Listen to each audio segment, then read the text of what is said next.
إن الحمد لله نحمده ونستعينه ونستغفره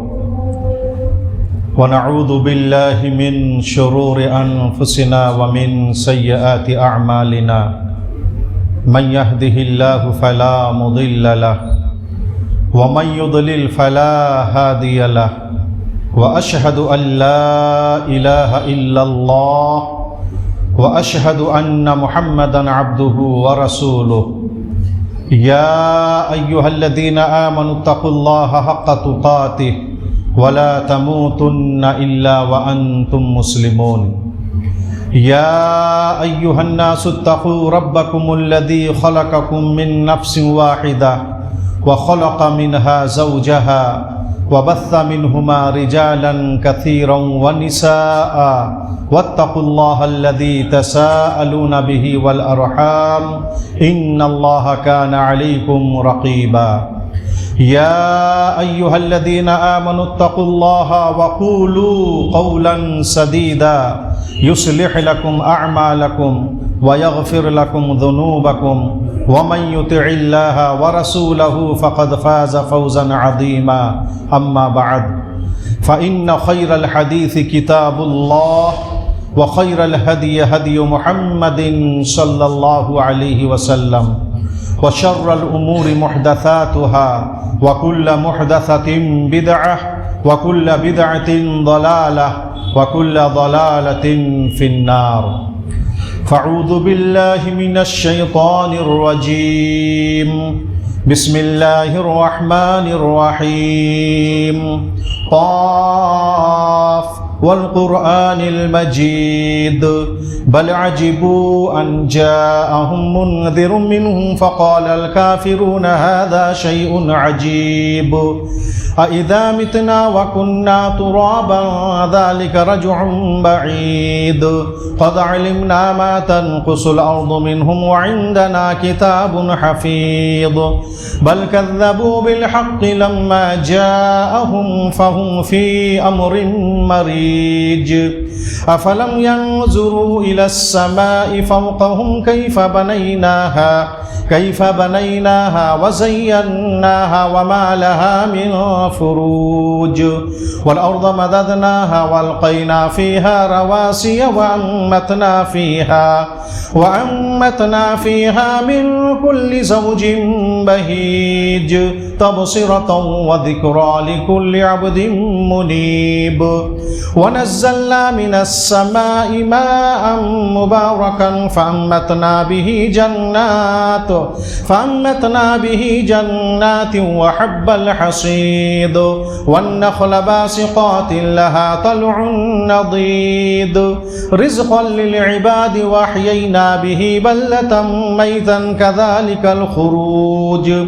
كذبت قبلهم قوم نوح وأصحاب الرس وثمود وعاد وفرعون وإخوان لوط وأصحاب الأيكة وقوم تبع كل كذب الرسل فحق وعيد أفعينا بالخلق الأول بل هم في لبس من خلق جديد وقال الله تبارك وتعالى في موضع آخر وإذ يمكر بك الذين كفروا ليثبتوك ويقتلوك ويخرجوك ويمكرون ويمكر الله والله خير الماكرين.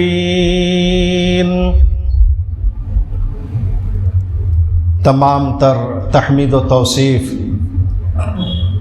ہر طرح کی بڑائی و بزرگی اور محاسن و خوبیاں اسی اللہ وحدہ لا شریک کے لیے سزاوار ہے جس اللہ وحدہ لا شریک نے ہم کو آپ کو اور دنیا بھر کے تمام انسانوں اور جنوں کو محض اپنی عبادت کے لیے پیدا فرمایا. وما خلقت الجن والانس الا لیعبدون. صلاۃ و سلام کا نزول ہو، درود و سلام کا نزول ہو تمام انبیاء کرام علیہم الصلاۃ والسلام پر، خصوصاً صاحب کمال پیکر حسن و جمال محسن انسانیت رسول رحمت جناب محمد الرسول اللہ صلی اللہ علیہ وسلم پر اللہم صلی علی محمد وعلی آل محمد کما صلیت علی ابراہیم وعلی آل ابراہیم انک حمید مجید اللہم بارک علی محمد وعلی آل محمد کما بارکت علی ابراہیم وعلی آل ابراہیم انک حمید مجید۔ میرے محترم بھائیوں، بزرگوں، ملت کے نوجوانوں، عزیز بچوں، میں نے خطبہ مسنونہ کے بعد سورہ انفال کی 30ویں آیت کریمہ کی تلاوت کی ہے، جس میں اللہ تبارک و تعالیٰ نے ارشاد فرمایا جناب محمد الرسول اللہ صلی اللہ علیہ وسلم کو مخاطب کرتے ہوئے کہ وَإِذْ يَمْكُرُ بِكَ الَّذِينَ كَفَرُوا لِيُثْبِتُوكَ او یقتلوک او یخرجوک ویمکرون ویمکر اللہ واللہ خیر الماکرین۔ یہ جو آیت کریمہ ہے اس کا ایک سبب نزول ہے، شان نزول ہے اور ایک بیک گراؤنڈ ہے۔ اس کو جب سامنے رکھیں گے تب جا کر کے اس آیت کا معنی اور مفہوم واضح ہوگا اور اچھی طریقے سے آیت سمجھ میں آئے گی۔ سیرت کی کتاب پڑھانے والے اور سیرت کے موضوع پر لکھنے والے اور دلچسپی رکھنے والے سبھی حضرات اچھی طریقے سے جانتے ہیں، اور تمام ہی مسلمانوں کو یہ بات جاننی چاہیے کہ مکی زندگی میں جب جناب محمد الرسول اللہ صلی اللہ علیہ وسلم کے لیے جینا بڑا مشکل ہو گیا اور صحابہ کرام کے لیے جب بڑی کٹھنائیاں اور مشقتیں اور مصیبتیں پیش آنے لگیں، تو پیارے حبیب جناب محمد الرسول اللہ صلی اللہ علیہ وسلم نے صحابہ کرام کو مدینہ کی طرف ہجرت کرنے اور منتقل ہونے اور وہاں جانے کا آپ علیہ الصلوۃ والسلام نے مشورہ دیا، بلکہ حکم دیا۔ بہت سارے صحابہ کرام مدینہ چلے گئے، پہلے تو حبشہ کی طرف ہجرت ہوئی تھی، اس کے بعد مدینہ کی طرف گئے، اور آپ علیہ الصلوۃ والسلام اور کچھ صحابہ کرام ابھی مکہ میں تھے۔ آپ علیہ الصلوۃ والسلام کے لیے ہجرت کی اجازت اللہ تبارک و تعالیٰ کی طرف سے نہیں آئی تھی۔ کفار مکہ اور قریش مکہ نے دیکھا کہ مسلمان یہاں سے بسلامت مدینہ چلے جا رہے ہیں، تو ان لوگوں کو وہ لوگ بڑے پریشان ہوئے، اور ان لوگوں نے جناب محمد الرسول اللہ صلی اللہ علیہ وسلم کے تعلق سے دار الندوہ میں ایک مشورہ کیا، ایک میٹنگ کی۔ بہت ہی خطرناک میٹنگ تھی وہ، اس کو مطالعہ کرنا چاہیے، سیرت کی کتابوں میں تمامی مسلمانوں کو مطالعہ کرنا چاہیے۔ اس میٹنگ میں، اس مشورے میں قریش مکہ کے ساتھ بڑے بڑے جو قبائل تھے ان کے نمائندے وہاں پر موجود تھے، اور میٹنگ اس بات پر تھی، مشورہ اس بات پر تھا کہ ہم لوگ اسلام اور مسلمانوں کو دنیا سے، یا یوں کہہ لیجیے کہ اسلام کو دنیا سے کیسے ختم کریں، اور آپ علیہ الصلوۃ والسلام سے جو دین اسلام پھیل رہا ہے اس کو کیسے روکیں۔ مشورہ ہو رہا تھا، وہیں پر ابلیس بھی ایک نجدی شیخ کی شکل میں عبا پہنے ہوئے وہاں پر موجود تھا۔ وہاں پر بات ہوئی کہ محمد صلی اللہ علیہ وسلم کے تعلق سے کیا کیا جائے۔ ایک مشورہ آیا کہ اسے شہر بدر کر دیا جائے، مکہ سے نکال دیا جائے۔ مختصراً ابلیس نے اس مشورے کو رد کر دیا اور کہا کہ یہ مشورہ کسی بھی اعتبار سے صحیح نہیں ہے، اس مشورے پر عمل کرنے کی صورت میں اسلام دبنے کے بجائے اور ابھرے گا۔ ایک مشورہ ہوا کہ ان کو سولی پر چڑھا دیا جائے، قید کر دیا جائے، اور ایک مشورہ تھا کہ ان کو قتل کر دیا جائے، نعوذ باللہ من ذالک۔ اسی کو اللہ تعالیٰ نے آپ علیہ الصلوۃ والسلام کو مخاطب کر کے کہا کہ اے محمد صلی اللہ علیہ وسلم، آپ یاد کریے اس وقت کو کہ جب آپ کے خلاف سازشیں کی جا رہی تھیں اور چال چلی جا رہی تھی، اور یہ مشورہ کیا جا رہا تھا کہ آپ کو یا تو یہ لوگ کفار مکہ، قریش مکہ قید کر دیں گے، یا یہ کہ قتل کر دیں گے، یا یہ کہ شہر بدر کر دیں گے۔ بہرحال یہ قتل کے مشورے پر ابلیس بہت جھوم اٹھا اور اس کی بڑی تائید کی، اور اس کے بڑے فوائد بھی اس نے بیان کیے۔ قتل کی سازش وہاں پر رچی گئی اور یہ طے پایا گیا کہ نبی اکرم صلی اللہ علیہ وسلم کو صفحہ ہستی سے نعوذ باللہ من ذالک مٹا دیا جائے، نہ رہے بانس نہ بجے بانسری۔ ادھر حضرت جبرائیل علیہ السلام اللہ تبارک و تعالیٰ کے حکم سے پیارے حبیب صلی اللہ علیہ وسلم کے پاس تشریف لاتے ہیں، اور قریش مکہ کی ان تمام سازشوں سے اور قتل کی سازش سے آپ علیہ السلام کو وہ باخبر کر دیتے ہیں، اور یہ کہتے ہیں کہ اللہ تبارک و تعالیٰ کی طرف سے یہ حکم ہے، آپ کو اب یہ اجازت حاصل ہو گئی اللہ تعالیٰ کی طرف سے کہ آپ مکہ سے ہجرت کر کے مدینہ چلے جائیں۔ پیارے حبیب صلی اللہ علیہ وسلم سیرت نگاروں کی تحریر کی روشنی میں دن دوپہر کے وقت عام طور پر اس موقع پر آپ علیہ السلام نکلا نہیں کرتے تھے۔ ابو بکر صدیق رضی اللہ تعالیٰ عنہ کے پاس جاتے ہیں، جو کہ آپ علیہ السلام کی نظر میں آپ کے لیے بہت ہی بڑے معاون تھے، معتمد تھے، اور وہ معتبر شخصیت ان کی تھی، اور وہاں پر جا کر کے ہجرت کی پلاننگ بنتی ہے، منصوبہ بنتا ہے، اور اس سلسلے میں وہاں پر مشورے ہوتے ہیں۔ ابو بکر صدیق رضی اللہ تعالیٰ عنہ کہتے ہیں کہ اللہ کے رسول آپ کے ساتھ اس ہجرت میں یعنی اپنے رہنے کی خواہش ظاہر کی۔ آپ علیہ السلام نے کہا کہ ٹھیک ہے۔ بہرکیف دن میں یہ مشورہ ہوتا ہے، اور یہ قریش مکہ اپنے مشورے کے مطابق، اپنی رچی گئی سازش کے مطابق رات کے وقت 11 قریش مکہ کے 11 سرداران کہہ لیجئے، اہم شخصیات کہہ لیجئے، آپ علیہ السلام کے گھر کا گھیراؤ کر لیتے ہیں، اور ان لوگوں کے مشورے کے مطابق جب رات زیادہ ہو جائے گی تو پھر وہ لوگ ایک بارگی آپ علیہ السلام پر حملہ کرتے، اور ان لوگوں کا یہ مشورہ تھا کہ جب سارے لوگ ایک بارگی حملہ کریں گے تو قصاص کا معاملہ جو ہے ٹل جائے گا، اور دیت پر بات آئے گی، اور ہم لوگ دیت دے کر کے اپنی جان بچا لیں گے۔ نبی علیہ السلام رات کو اپنے کمرے میں حسب معمول سوتے ہیں، اور حضرت علی رضی اللہ تعالی عنہ کو اپنے بستر پر رات کو سلا دیتے ہیں، اپنی حضرمی جو سبز رنگ کی چادر تھی وہ اڑھا دیتے ہیں کہ آپ اڑھیے، انشاءاللہ آپ کو کوئی گزند یا کوئی تکلیف آپ کو نہیں پہنچے گی۔ اور آپ علیہ السلام رات کو جبکہ قریش مکہ کے 11 لوگ یا اس سے کچھ زائد یا کم لوگ وہاں پر موجود تھے آپ علیہ السلام کو قتل کرنے کے لیے، آپ علیہ السلام اس کے درمیان سے نکل کر کے چلے جاتے ہیں، ابو بکر صدیق کے گھر پہنچتے ہیں،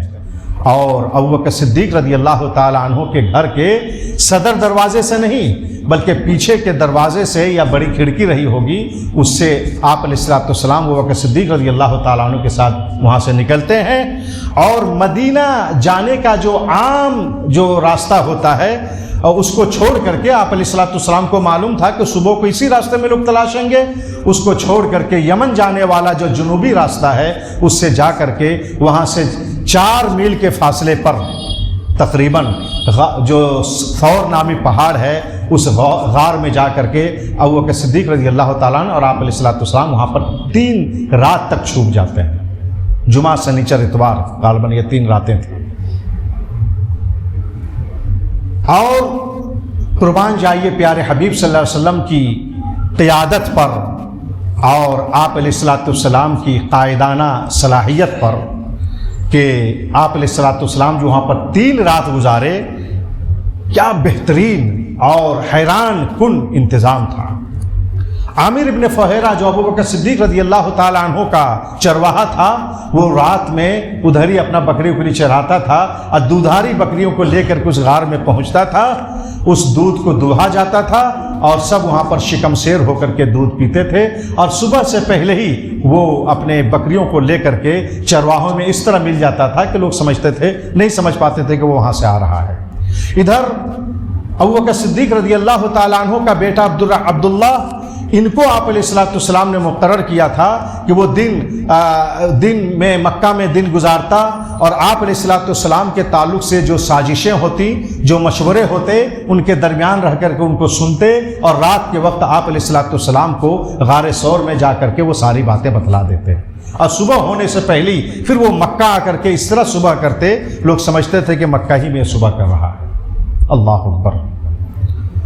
3 راتیں جب گزر گئی اور ادھر کفار مکہ اور قریش مکہ تو بالکل یعنی آگ بگولا ہو چکے تھے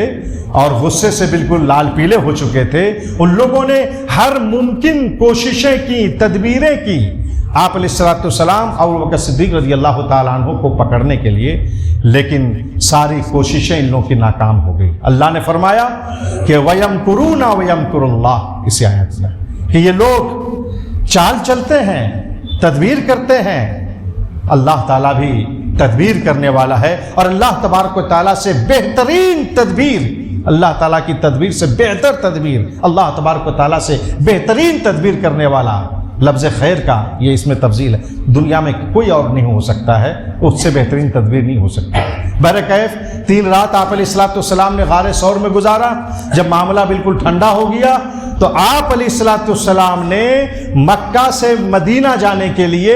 ایک راستہ بتانے والے کو مقرر کیا تھا، عبداللہ ابن اریقط لیثی، جو ابھی مسلمان نہیں ہوا تھا، اب یہ غیر مسلم تھا۔ وہ وقت مقررہ پر آتا ہے اور ابو بکر صدیق رضی اللہ تعالیٰ عنہ نے ہجرت کے لیے جو سواریاں جو انہوں نے تیار کر کے جو سواری انہوں نے رکھی تھی، اسی پر اللہ کے رسول صلی اللہ علیہ وسلم اور ابو بکر صدیق رضی اللہ تعالیٰ عنہ سوار ہو کر کے مکہ سے مدینہ جاتے ہیں، اور عبداللہ ابن اریقط لیثی جو اس وقت مسلمان نہیں ہوا تھا، مقرر جو بیابانوں اور جنگلوں اور جو ہے یعنی راستہ کا بڑا ماہر تھا بتانے والا، اسی نے رہنمائی کیا اور آپ علیہ الصلوۃ والسلام چلے گئے۔ معلوم یہ ہوا کہ اگر کوئی شخص مسلمان نہیں ہے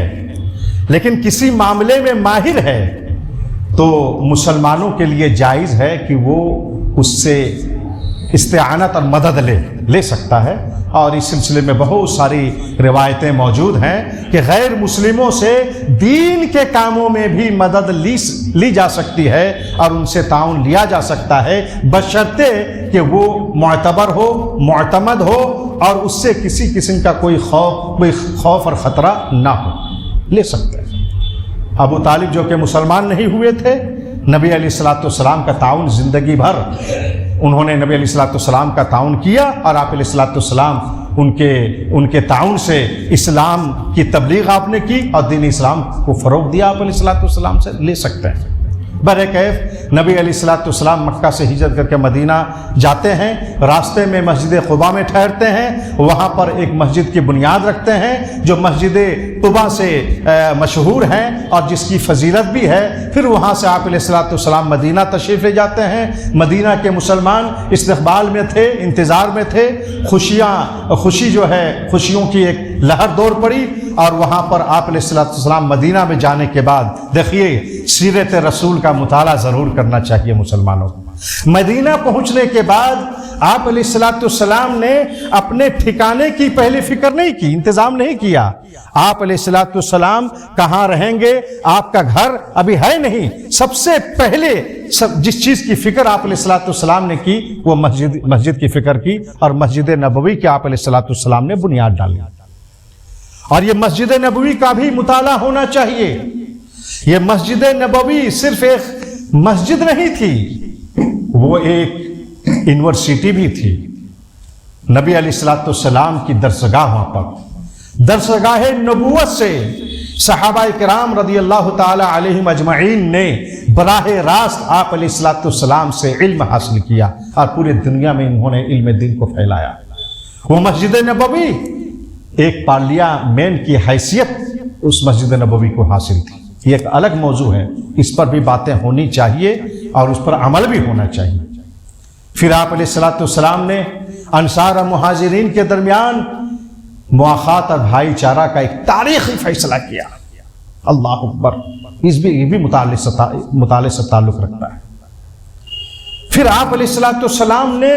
مدینے کے ارد گرد جتنے بھی قبائل تھے تمام قبائل کو آپ علیہ الصلوۃ والسلام نے اپنا حلیف بنا لیا اور یہ طے پایا کہ ہمارے دشمن تمہارے دشمن ہوں گے، تمہارے دشمن ہمارے دشمن ہوں گے، تمہارے اوپر اگر تمہارا دشمن حملہ کرے گا تو دفاع تمہارے طرف سے ہم کریں گے، ہمارے اوپر اگر ہمارا دشمن حملہ کرے گا تو تم دفاع کرو گا۔ جتنے بھی مدینے میں قبائل تھے یا ارد گرد، آپ علیہ الصلوۃ والسلام نے سب کو اپنا حلیف بنا لیا۔ میرے بھائیوں، یہ واقعہ ذرا طویل ہے، خطبہ جمعہ کی اس محدود وقت میں اس کو مفصل طور پر نہیں بیان کیا جا سکتا ہے، اس کو پڑھنا چاہیے۔ اس واقعہ، یہ ہجرت کا واقعہ ہے، اس واقعہ ہجرت میں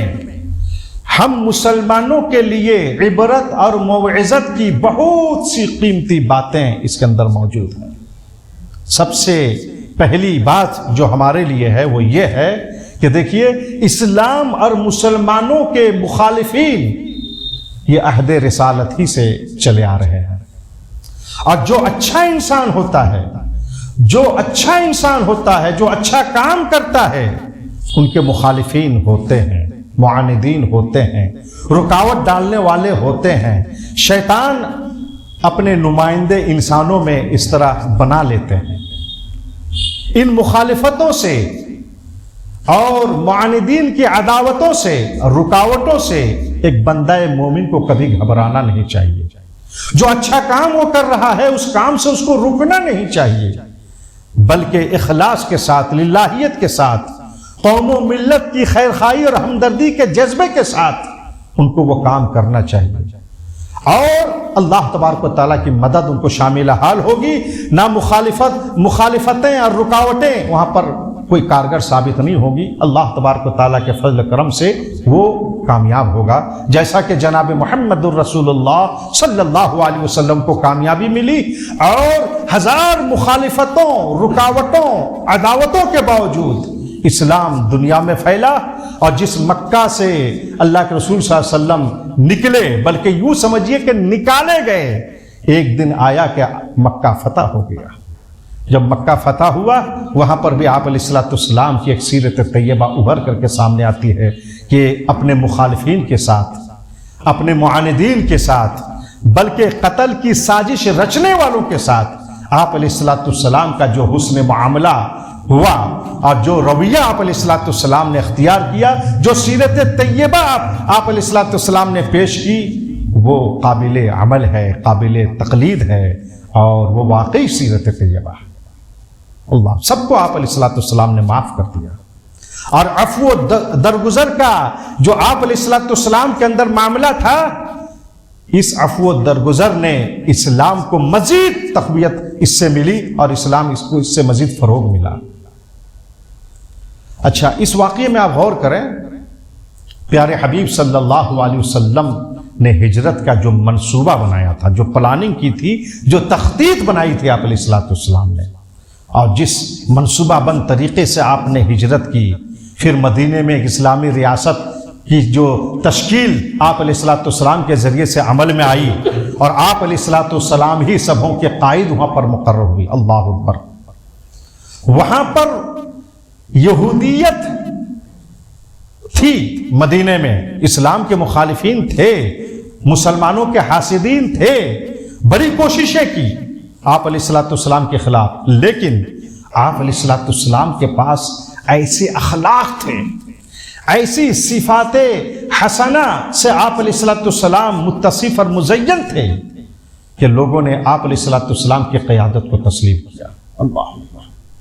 پہلی وحی جب آپ علیہ الصلوۃ والسلام پر نازل ہوئی، اور آپ علیہ الصلوۃ والسلام گھبرا گئے، پریشان ہو گئے، اپنی بیوی حضرت خدیجہ رضی اللہ تعالیٰ عنہ کے پاس جب آپ علیہ الصلوۃ والسلام تشریف لائے اور اپنے خوف اور ہراس کو بیان کیا، تو حضرت خدیجہ رضی اللہ تعالیٰ عنہ نے کہا تھا کہ اللہ کی قسم، اللہ تعالیٰ آپ کو کبھی بھی رسوا نہیں کرے گا، ہلاک و برباد نہیں کرے گا۔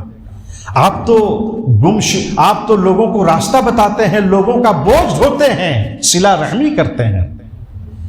جس شخصیت کے اندر یہ اوصاف ہوں گے، اللہ تعالیٰ اس کو کبھی ذلیل و خوار نہیں کرے گا، ہلاک و برباد نہیں کرے گا، رسوا نہیں کرے گا۔ میرے مسلمان بھائیوں، آج ضرورت ہے اس بات کی کہ ہم اپنے اندر ایسے اخلاق اختیار کریں، ایسے صفات سے اپنے آپ کو متصف کریں کہ اپنے تو اپنے غیر بھی ہم سے متاثر ہوں اور ہمارے کردار سے اسلام کو فروغ ملے، اسلام کو کی ترویج و اشاعت ہو اور منہج کی ترویج و اشاعت ہو، اس کی بڑی ضرورت ہے۔ میرے محترم بھائیوں، ہجرت کے واقعے میں بہت سی عبرت کی باتیں موجود ہیں، نصیحتیں موجود ہیں، اس کو پڑھنے کی ضرورت ہے۔ اور مختصر اور اسی طریقے سے یعنی متوسط درجے کی کتابیں موجود ہیں، اور اس سلسلے میں کتابیں اصحاب ذوق حضرات لکھ رہے ہیں، آپ کو اس کو پڑھنا چاہیے۔ مطالعہ کا ہر زبان میں سیرت کی کتابیں موجود ہیں۔ لقد کان لکم فی رسول اللہ اسوۃ حسنہ، یہ اسوہ حسنہ جو آپ علیہ الصلوۃ والسلام کو اللہ تعالیٰ نے قرار دیا، اس اسوہ حسنہ کو جاننے کے لیے آپ کو سیرت رسول پڑھنی ہوگی، ہر چیز اس کے اندر موجود ہے۔ نبی علیہ الصلوۃ والسلام نے انصار و مہاجرین کے درمیان جو بھائی چارہ قائم کیا، ایک ایسا تاریخی فیصلہ تھا آپ علیہ الصلوۃ والسلام کا، جس کی نظیر اور مثال پیش کرنے سے اب تک دنیا قاصر رہی ہے اور قیامت تک اس کی مثال پیش ہونا مشکل ہے۔ آج اسی اخوت و بھائی چارگی کی ضرورت ہے، اسی آپسی خیرخواہی اور ہمدردی کی ضرورت ہے، ایک دوسرے کے لیے اپنے اندر وسعت اور وسعت ظرفی اور وسعت قلبی کی ضرورت ہے، تب جا کر کے معاشرے میں اتفاق و اتحاد ہوگا، معاشرہ متحد ہوگا، اور معاشرے سے جو ہے دین کا کام ہوگا اور معاشرہ ہر اعتبار سے کامیاب ہوگا۔ پیارے حبیب صلی اللہ علیہ وسلم کی سیرت طیبہ کا جب آپ مطالعہ کریں گے تو آپ کو معلوم ہوگا کہ جو یعنی مسلمان اقتصادی اعتبار سے کمزور ہوتے تھے اور اقتصادی بدحالی کی شکایت لے کر کے آپ علیہ الصلوۃ والسلام کے پاس آتے تھے، اور یوں سمجھیے کہ وہ بھیک مانگنے کی طرح اپنے آپ کو پیش کرتے تھے، تو نبی علیہ الصلوۃ والسلام ان کو بھیک نہیں منگواتے تھے، ان کو ہنر بتاتے تھے، یہ کلہاڑی لو، جنگل جاؤ، لکڑی کاٹو اور بیچو، اور کچھ دنوں کے بعد آ کر کے ہم سے ملاقات کی۔ وہ غریب مالدار ہو جاتا تھا، اور یعنی الید السفلی کے بجائے ان کا الید العلیٰ والا وہ ہو جاتا تھا۔ اقتصادی اعتبار سے بھی آج ہمارے پاس کوئی منصوبہ نہیں ہے، کوئی پلاننگ نہیں ہے، کوئی منصوبہ نہیں، نہ تعلیمی اعتبار سے کوئی منصوبہ ہے، اور نہ ہی سیاسی اعتبار سے کوئی منصوبہ ہے، نہ سماجی اعتبار سے کوئی منصوبہ ہے، کوئی منصوبہ مسلمانوں کے پاس نہیں ہے۔ اگر یہ کہہ دیا جائے کہ اس وقت پوری دنیا میں اور اپنے ملک میں خصوصی طور پر رفتار بے ڈھنگی کا اگر شکار کوئی قوم ہے تو وہ قوم مسلم ہے، یہ کہہ دینا مبالغہ نہیں ہوگا اور زیادتی نہیں ہوگی، جبکہ ہمارے پاس قرآن ہے، حدیث ہے، اسلام کا دستور ہے، سیرت طیبہ موجود ہیں، سب موجود ہیں، ہم جانتے بھی ہیں اور نہیں جانتے ہیں، اور لیکن عمل اس پر نہیں ہے، عمل کی ضرورت ہے اور اس کی طرف توجہ دینے کی ضرورت ہے۔ اللہ تبارک و تعالیٰ سے دعا ہے، اللہ ہم تمام مسلمانوں کو کہنے سننے سے زیادہ اس پر عمل کرنے کی توفیق عطا فرما۔ اے اللہ اسلام اور مسلمانوں کی حفاظت فرما، مساجد و مدارس اور اسلام کے مقدس مقامات کی حفاظت فرما۔